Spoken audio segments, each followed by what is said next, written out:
Yeah, I actually was watching the game, but you'd never know what's going to happen with that. I mean, there's two goalies in Springfield that, I mean, Jeremy's played great too, so you just never know.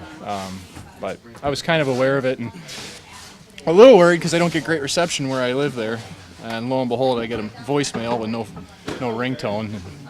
So I guess it wasn't too long after the game, but You, every guy that's come up, when I say what's going on in spring, what's up, first thing they say is goaltending. You get great goaltending from both of you guys.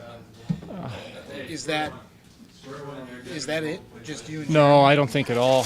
I think I'd defer to two things that are probably equally important. And the first off is the fact that we're allowing just over 26 shots a game, which is real low in the league, and we're not allowing a lot of quality. And our guys in front of us are so diligent and responsible in the way they play.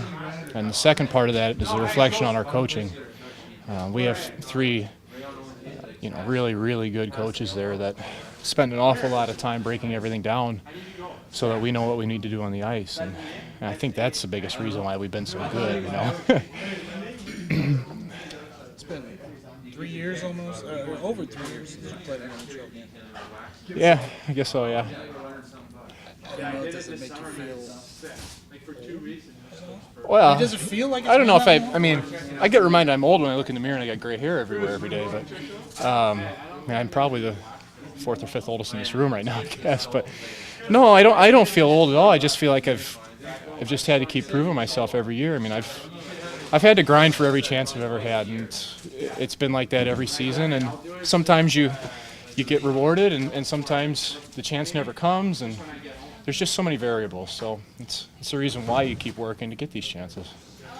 Kind of strange that you've been on a roll down there personally, and then you get caught up, and you get a chance you may come and sit here for a little while. I mean, is that weighed in that there's good bad news for you? Well, I think anytime you move up to this level, it's good because you're around the league in general. I mean, our players in Springfield are great. They're great prospects. There's great veterans. Guys can all play in the NHL, but just to be here and experience this and to have that feeling of it's a positive. But as far as playing time, though, I mean, I look back at my second year pro. I sat behind Curtis for about 2 months with Omaha, and I played 5 periods, I think, and I got sent down, and I had an incredible weekend right away. And so I think it can kind of go either way if you stay sharp in practice, and when you go back, if you're hungry, it should translate to being good there too. So hopefully.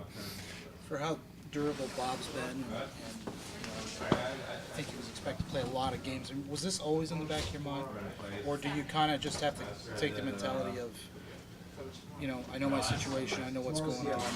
Maybe it's just, doing my best in Springfield. Sure. Well, I mean, I'm certainly not naive to my situation. At 30 years old and being a veteran guy around, you're expected to be, a depth guy unless something crazy happens and you play absolutely lights out and work your way into the league. So, my mindset's always to play the best I can wherever I am. And, when you look at a season, I mean, there's usually injuries at some point, but you just never know. And I just try to be ready at all times. It's all it comes down to. And I just take a lot of pride in what I do and trying to be good at whatever level I'm at.